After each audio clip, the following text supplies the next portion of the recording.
Hello, this is Aaron, and welcome back to the podcast. This is going to be the last podcast before Christmas.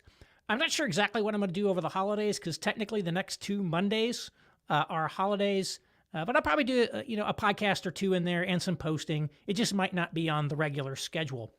I also want to put in a pitch for my year-end fundraising drive, and particularly the special opportunity for a limited time only to join my member program at a very special discounted rate. So through the end of the year, you'll be able to join for, I don't know how many percent off it is, but $35 a month instead of $50 a month. And what is the member program, you might ask? It is basically the community of my closest supporters. So in addition to just the content that everyone gets, because if you're a member, you're of course a subscriber as well, you get everything from the subscriber free. We also have a Slack channel where we can talk to each other throughout the day, share articles, comment a little bit. And I do Zooms, which are sort of like interactive podcasts for members of the member program, where we talk about different topics of the day. I usually talk about whatever's on my mind. And I give people like advance notice of what's coming, a little behind the scenes look.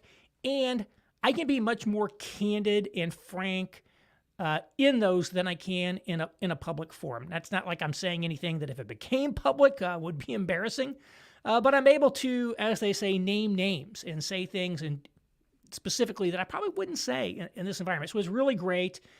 Next year, we're actually going to be doing this course as well through the member Zooms called The Conditions of Modernity. I'm very excited about it.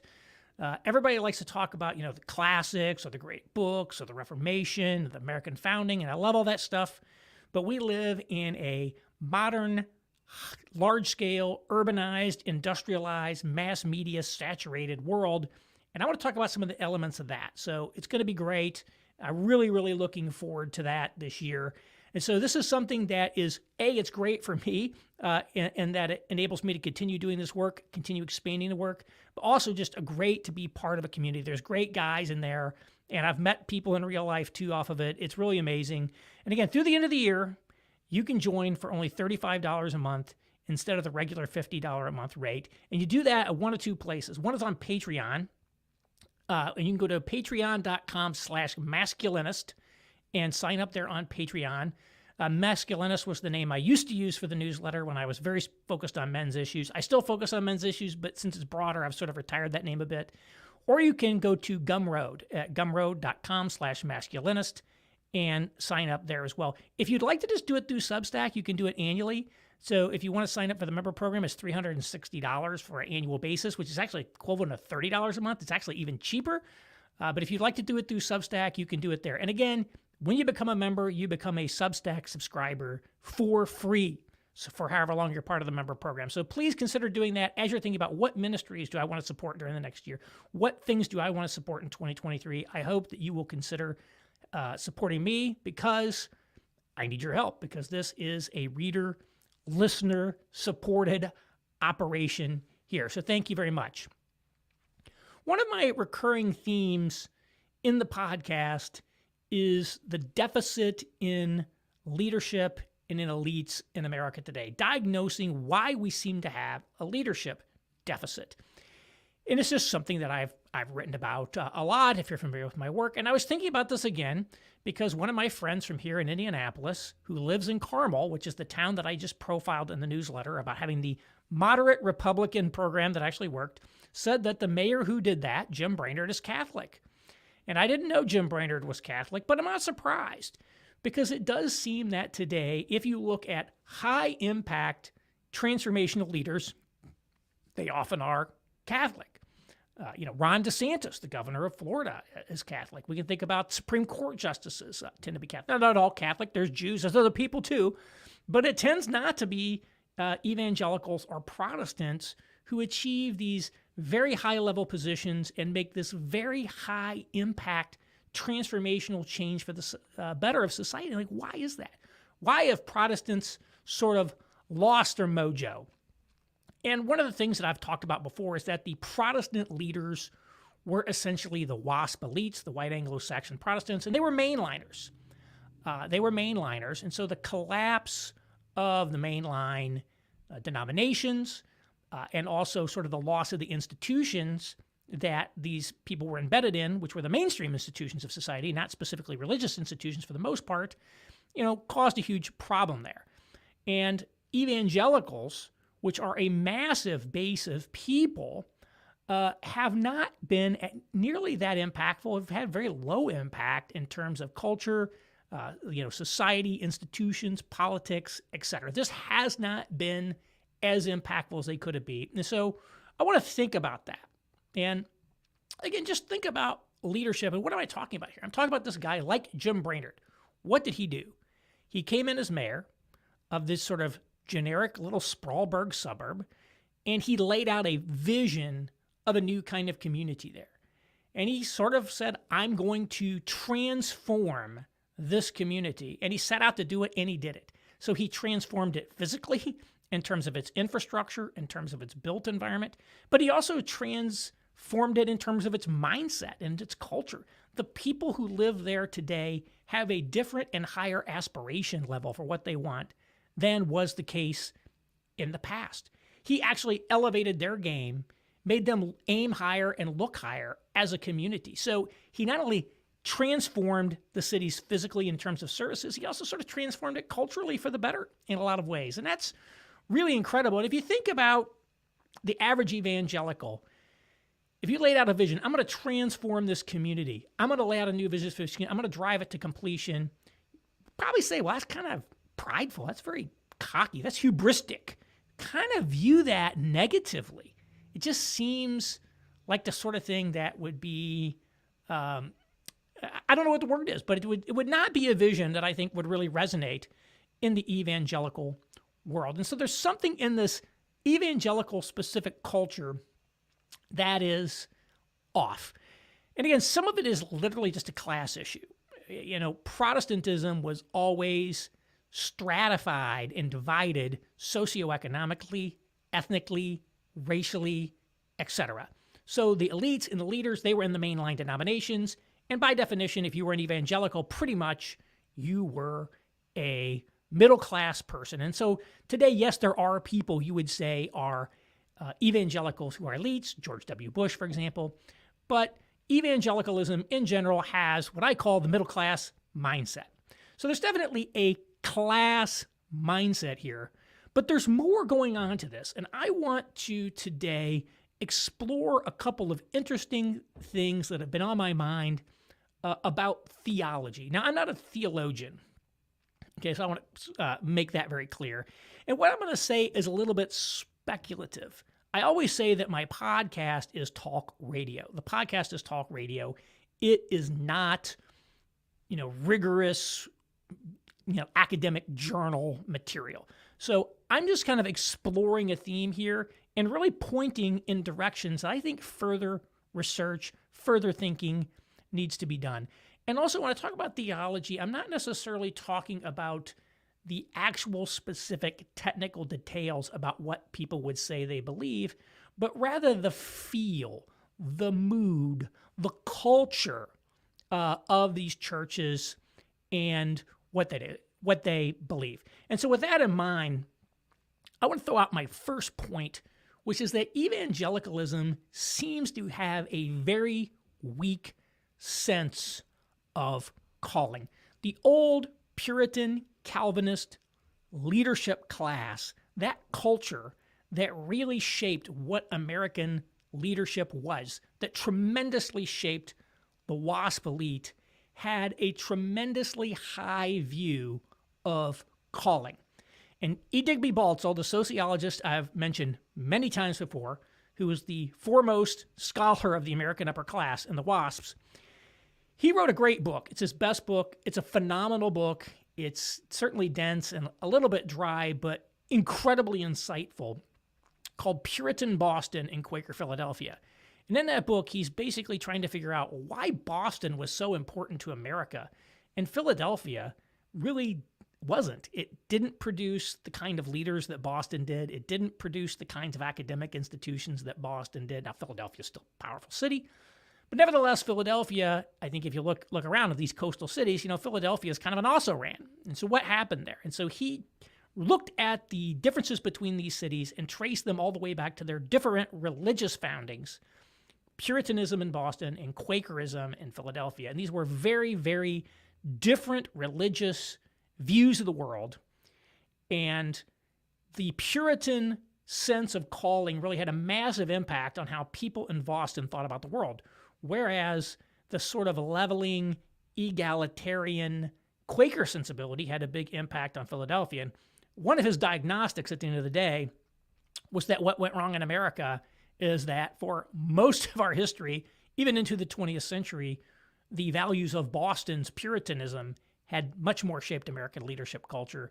But since the 60s especially, America has become essentially Quaker in its sensibilities. And I did a whole article on this on the site, you may recall. And so I just want to read a passage from Puritan Boston and Quaker Philadelphia. So to do that, I'm actually picking up the book. I have it right here. And he's talking about the writing of a guy named William Perkins, who apparently wrote a lengthy treatise on vocation. Here's what he said. God is the general, Perkins wrote, using military analogies in the style of Calvin. God is the general, appointing to every man his particular calling and, as it were, his standing. And in that calling he assigns unto him his particular office, in performance whereof he is to live and die. Each calling requires reciprocal duties in the interest of society as a whole.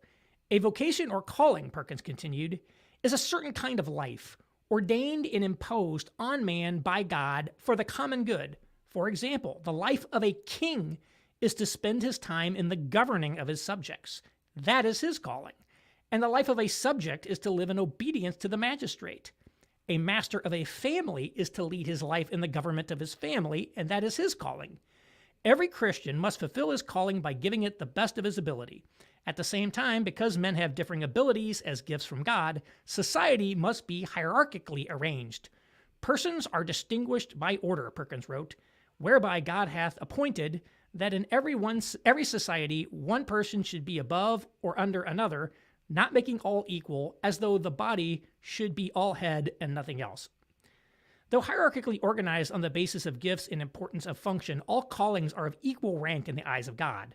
What Perkins and the whole Puritan movement after him sought was to replace the personal pride of birth and status with the professional's or craftsman's pride in doing one's best in one's particular calling. The good Christian society needs the best kings, magistrates, and citizens. Perkins most emphasized the work ethic from Genesis. In the sweat of thy brow shalt thou eat thy bread. So, what we see here is this idea of vocation or calling to a vocation. And one of the things that we see is that the leaders of the community were viewed as essentially being called or elected to those positions by God and therefore entitled to rule the community, as it were, in a particular way. So, God called me to be John Winthrop, the governor of Massachusetts, or God called me to be the king of England, let's say. So there are multiple implications of that calling, that sense of calling. One is, in a sense, humility, that you got your position because God called you to that position, not because you were intrinsically great. God created you and fitted you to that position. Secondly, it's got to have a sense of responsibility that comes with that you're going to give an account, that you have to be diligent to carry out your work. And so I think those are sensibilities or implications of calling, and those of us who happen to find ourselves in sort of an elite position could relate to as evangelicals. But there's another sense as well. Another implication is empowerment. I'm the governor. I'm the king. God put me in this position, and therefore I am, in a sense, entitled to govern. I'm entitled to use the power of this office as I see fit within wisdom and through prayer and seeking the good of the community. That is my power to do that. And this is really missing today, I think, from the evangelical concept of calling and vocation. In a related way, it's not a Puritan concept, but you could think of the divine right of kings, the idea that I'm the king, and therefore I've been divinely appointed to rule the kingdom.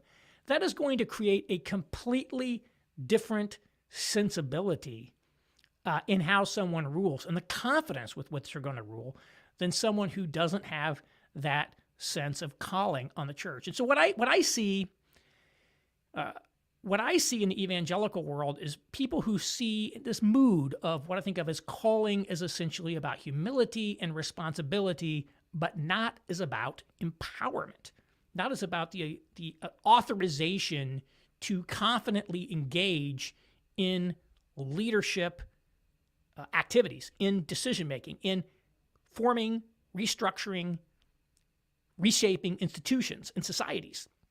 I see this in myself. So I've been blessed to have a certain level of influence and impact in the world. And as my profile has risen, I've taken this view that, one, you got to make sure you never give an inch to pride on that and start thinking, oh, it's because I'm so smart, I'm so good. It's actually not. Literally has nothing to do with how good I am, that I've got people reading me. To the extent that I'm smart, I certainly had nothing to do with making myself smart. I can tell you that. It wasn't my hard work that made me smart, I can assure you. And the second is, it's just, man, there's a weight of responsibility that comes with that. And now, when I write something, I have to just give it much more thought than when I had only a few hundred followers, or back when I was writing initially about cities and nobody was listening to me. Nobody's reading. I mean, people now today tell me that they're taking actions in their own life on account of what I said. The other day, somebody said that he gave my old piece about the friend zone to one of his, maybe it was his son. I don't know if it was his son, maybe his son. He's like, my son then read it and then broke up with his girlfriend. I'm like, what? People are like making life decisions because they read something that I wrote. And like that comes with an incredible weight of responsibility. You can't just throw off half-cocked stuff when you're in this position. And that's why I like to say with the talk radio theme of the podcast is this, the genre here is talk radio. So this is a little more speculative. You know, I'm not telling you exactly what to do. And I like to make clear on that because I'm like, man, if I'm just saying stuff and I haven't put any thought into it, then that's dangerous and I get in trouble. But what, I don't necessarily think about as much is, hey, Aaron, you've been given this position and this influence. Therefore, God has empowered and authorized you to start setting the direction for the evangelical church in the 21st century. I mean, just saying that seems a little, wow, really me?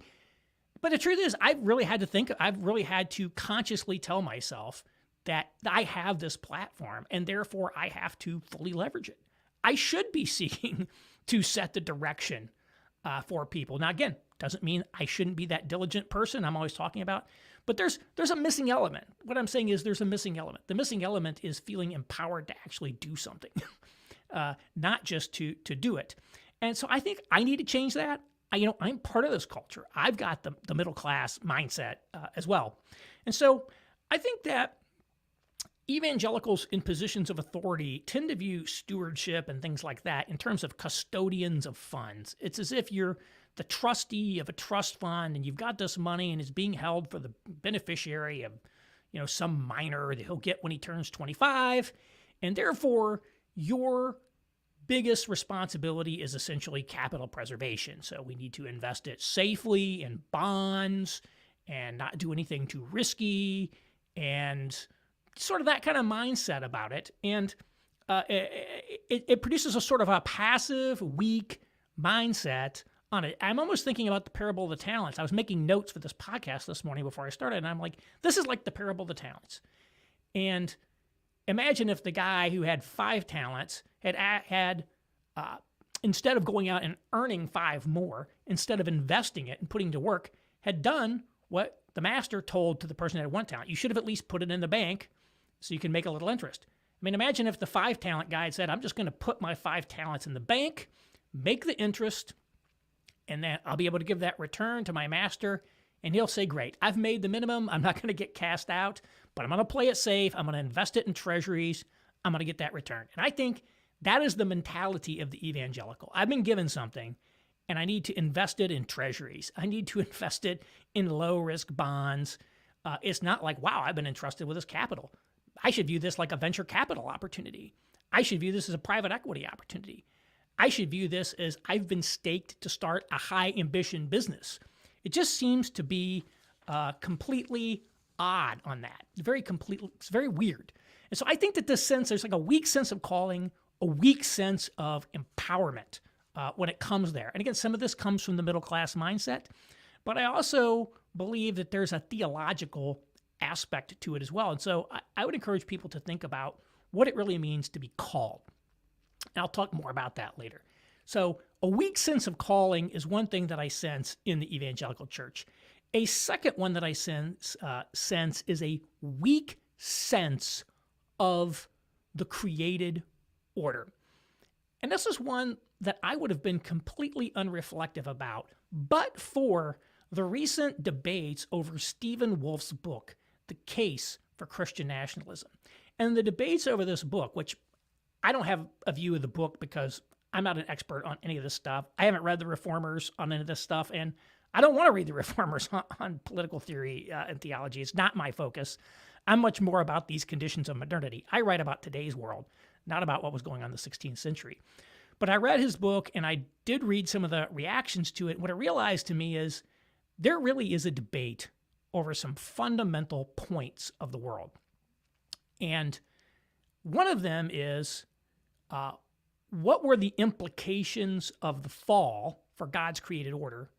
And then what are the implications of grace for that? So Stephen Wolf, and I'm going to just confess right here, I'm probably misstating his argument, and I'm misstating some of these arguments. I'm just trying to give like an impressionistic view that I would like to see someone more rigorously take on. But my impression is what Stephen Wolf is saying is God created the world. And God created this world to operate according to certain natural principles. So there are sort of physical principles of the universe, like the law of gravity. There are also natural principles associated with life. So animals know that they need to eat. They know what food that they're supposed to eat. They know how they're supposed to reproduce. We can think of the instincts that animals have as being part of the natural principled world. You could also think of a natural principle would be affections of family members for each other, affections of parents for their children. These are sort of the natural principles by which God designed the world. Now, what happened at the fall? What did the fall do to these natural principles? And I think what Stephen would say is they were impaired, they were marred in some way, but they're still largely operative. They're still largely in effect. And grace, for the Christian, grace restores nature. That grace, in essence, restores these, still existing natural principles to their proper place and allows the Christian to conceivably live in the way that was originally designed. Many of Stephen Wolf's critics, and I would argue the evangelical church as a whole, de facto argue that the fall completely destroyed, marred, and obliterated all of the natural principles of human existence, except perhaps, base metabolic animalistic needs like the need to eat or something like that. Therefore, all of the ways that we were created were essentially destroyed by sin. Not that sin sort of corrupted them or in some way, but essentially totally destroyed them. And therefore, we would just be in a completely terrible place, but for common grace. So in essence, this idea of common grace is God's restoration of some level of functionality of our natural principles in order to keep the world from sort of descending into complete chaos, destruction, etc. Now again, do people actually say this precisely? I'm not saying that they do, but this is the basic feel. You hear a lot about common grace and not very much about God's design or God's created order. So let me give a concrete example that will illustrate exactly what I'm talking about. Concrete example is this. A mother's love for her children. Does a mother love her children because A, God created mothers to love their children, and she is operating out of a natural affection or natural principle? Or does a mother love her children because of common grace? Because there's been some common grace granted that overcomes the defective deficiencies of the impact of the fall and sin that otherwise she would not love her children. And this might seem like 6 of one, half a dozen of the other. Practically speaking, what's the difference if mothers love their children? I think there's a very big difference. This sort of common grace view of the world encourages people to distrust their natural affections and to distrust their instincts and to assume that everything they feel sort of by nature is sinful. And only the fact that you've received some sort of common grace for the number of people of the world or saving grace enables you to overcome this. And therefore, you become very distrustful and, in essence, very timid about carrying out any plans in the world. Because if your natural instincts are all corrupted, then how could you possibly run a society, for example? And how could you know where common grace has operated in order to allow you to do the right thing? You don't know. And so there's constant distrust of your natural desires and your natural affections. And in fact, this is explicitly taught. I have seen so often sermons seem to be designed to kind of gaslight you into rejecting ordinary human desires, ordinary human affections as somehow sinful or bad. And you often see this manifest in things like idolatry. Oh, you have the idolatry of the family because you want to get married.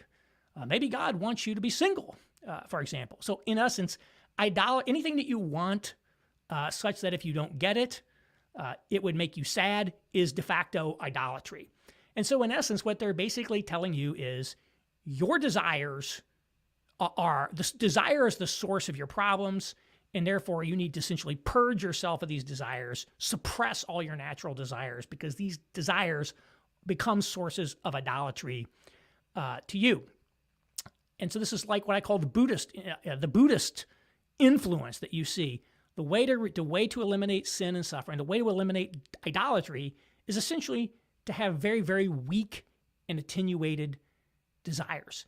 You also see these evangelicals de facto arguing against, things that are like ordinary rational person would say, yeah, that you should love your own children more than other people's children. I mean, there are people who literally say you shouldn't do this.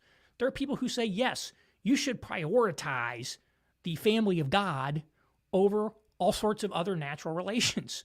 And I see this because I see Stephen Wolfe engaging with these people on the internet. He says something like, so what you're saying is, if I have the ability to take in one person to live in my house, I should prioritize a Christian from halfway across the country whom I've never met over my actual biological brother who's not Christian, who's going to otherwise live on the streets. Is that what it is? But this idea that, yes, of course you should prefer your own family and your own children over other people's, that's viewed as sinful. And the idea that I like to live around people like me who think the way I do, that's sinful. And so and you see it again, the rejection of the natural family, the elevation of the spiritual family, and post-familialism. It's all of this. But the themes, and again, don't focus on the very specific aspects. Focus on the mood of the theme. The theme is your natural inclinations are totally corrupt.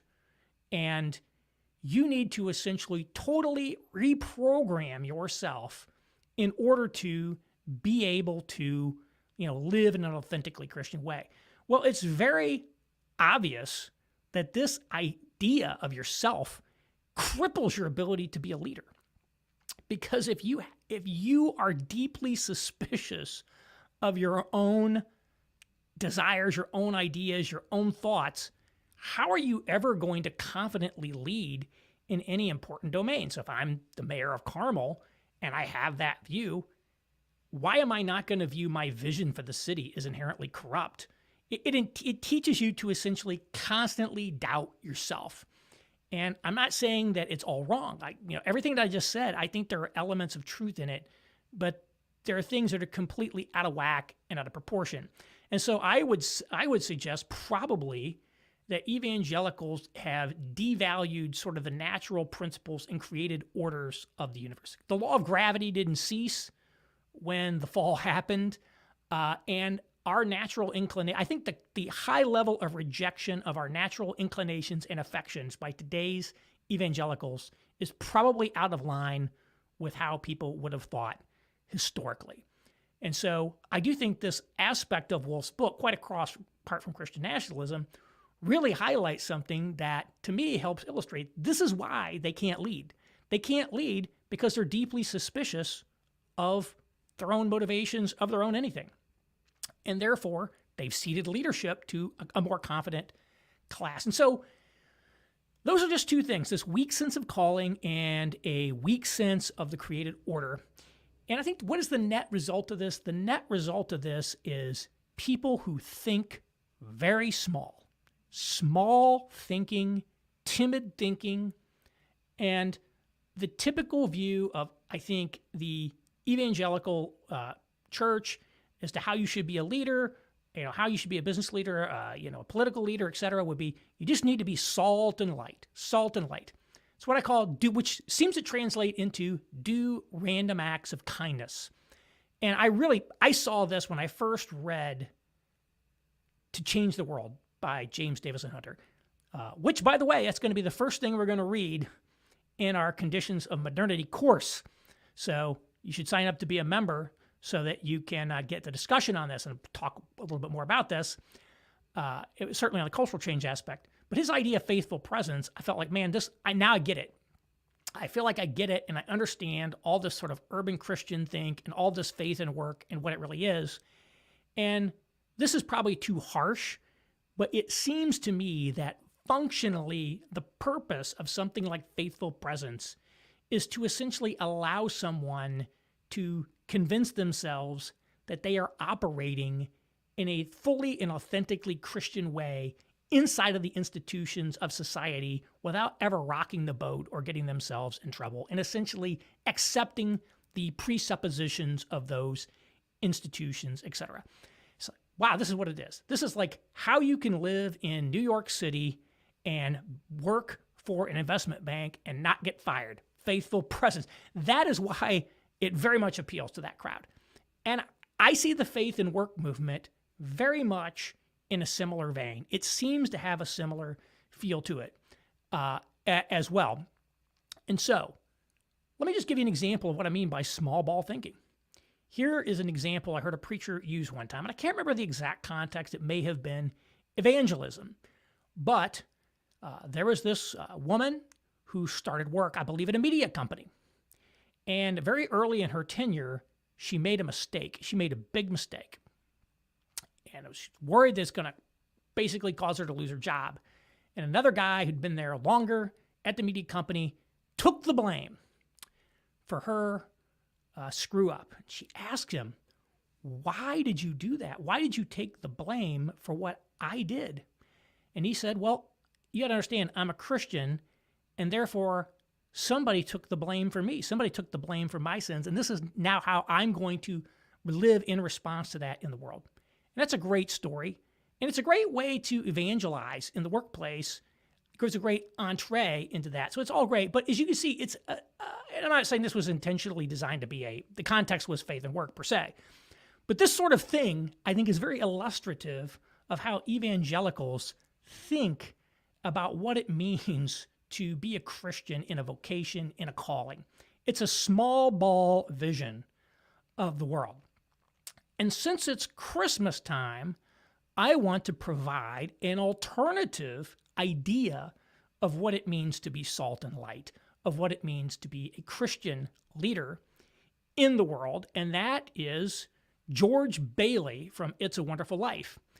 And there's this blogger, he's a Catholic, sort of neo-reactionary blogger called The Social Pathologist, and he wrote a very interesting thing about George Bailey once, and I quoted it in one of my newsletters, but I'll read a section from that again here. Quote, Which brings me to the movie It's a Wonderful Life. I've always enjoyed the movie, but only recently have seen some of its deeper theological significance. While Catholicism, this guy is a Catholic by the way, has been a factory of saints, Protestantism has been a factory of George Baileys. It is true that he is a fictional character, but he is also an archetype of the type of man that we all know, the type of high-minded Protestant man who is slowly disappearing due to the cultural forces that have been unleashed since the 60s. Although the movie is fictional, unnervingly, it is beginning to resemble real life. Bedford Falls may be a fictional town, but I remember the world I grew up in strongly resembling it. The world I live in now is slowly turning to Pottersville. The genius of the movie is the depiction of what the world would have looked like without Protestant George Bailey. Now, I do have disagreements with Protestantism, but my intention here is to praise one of its strengths, and its strength was to produce thousands of George Baileys, who in various fields and in their own small way were able to transform the world.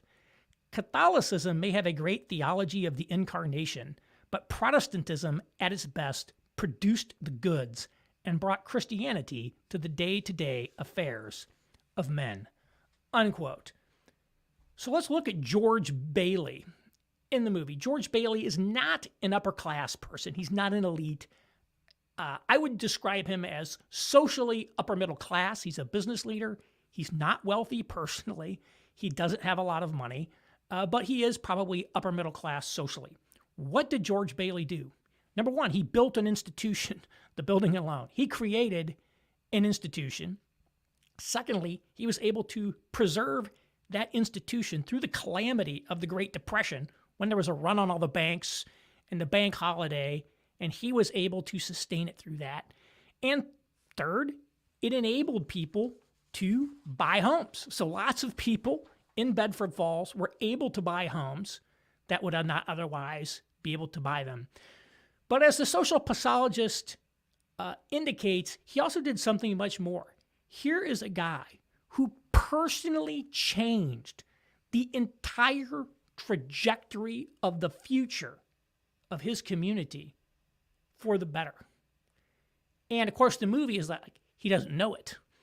But this idea is, we see, here is what this community would have looked like but for George Bailey. And we see the immense impact that this essentially Protestant businessman slash civic leader had, right? And so when we see that Protestantism has been evicted from sort of our leadership, and when we see the sort of mainline tradition that you would have said was formative on someone like George Bailey, we now begin to see the deficit. This is the mentality. This is the impact level that Protestantism no longer has in America. And while we can point at Catholic leaders like Brainerd, and I can say they're doing a good job, the reality is that the loss of the Protestant leadership class has meant that America, at least the parts of it that aren't rich, have been turning into Pottersville. It's becoming much more of a Pottersville society, and that's because we no longer have people like George Bailey running the country anymore, running our institutions. And so there's a massive deficit and a massive to-do here. Now, you may say, well, Aaron, George Bailey, he's just a cultural Christian. That's not a specific theological implication of the world. Okay, great. Well, then, if you were legitimately elect, legitimately regenerate, legitimately operating in a theology, wouldn't you be at least as good as the guy who wasn't? Why is it that it seems to enervate, reduce the effectiveness of leadership to become a Christian? That's like an indicator that something is wrong. It's an indicator that something is wrong. So when you watch It's a Wonderful Life this year, if you haven't watched it yet, you can look at like George Bailey as essentially an archetype of high-quality Protestant leadership. Of course, Potter is also a sort of a negative archetype, so you probably learn some things from him as well. So what would my to-do for the evangelicals be? One, I would say theologically reflect on your views of calling and creation. And this is probably not something that lay people necessarily going to be able to take on, but potentially you could. As I think these, there's good indications that these are a little bit out of whack. They're a little bit out of whack, and the fact that they're out of whack is producing it. Secondly, I feel that the faith and work movement needs to essentially be rebuilt, at least in terms of how it's dealing with people in sort of elite professions. Maybe one of my most controversial takes, as I've said, is that I really think this movement is totally off base and is way out to sea and is not producing results. It's sort of like what I've said many times, this observation. We have more civic leadership development programs in America than we've ever had. There's so many of them right here in Indianapolis. You can get on the Lacey Leadership Program. You could take the Mitch Daniels Leadership Foundation. You could take the Indiana Family Institute. There's a bunch of them. But what do we see? We have actually less leadership than ever. Once we sort of formalized it, it didn't work. And so I really see that there needs to be something different here. And what I would say, we really have to focus on Protestant elite formation, Protestant leadership formation to equip people to have the leadership mindset in their jobs so that they don't end up like Francis Collins and they end up much more like a Jim Brainerd. And I think Jim Brainerd, the Catholic Jim Brainerd, shows the massive opportunity that actually exists in our society today to make massive positive impacts in our world, as a Christian today. Just because it's the negative world, we can't do anything. There's a lot of things that can be done. There's tremendous opportunity. The world is crying out for competent leadership. And so there's a huge opportunity for evangelicals to step up. And so that's something that I would say really needs to be done. There needs to be a better, much better leadership culture in evangelicalism. It's kind of a longer podcast today, but I still want to wrap up once again with my encouragement for you to check out the member program and think about becoming a member. Again, it's a limited time offer, $35 a month to get access to my private member Slack channel with all the other people. Join our community, private interactive Zoom groups, and we're going to be discussing things like this in our Conditions of Modernity course.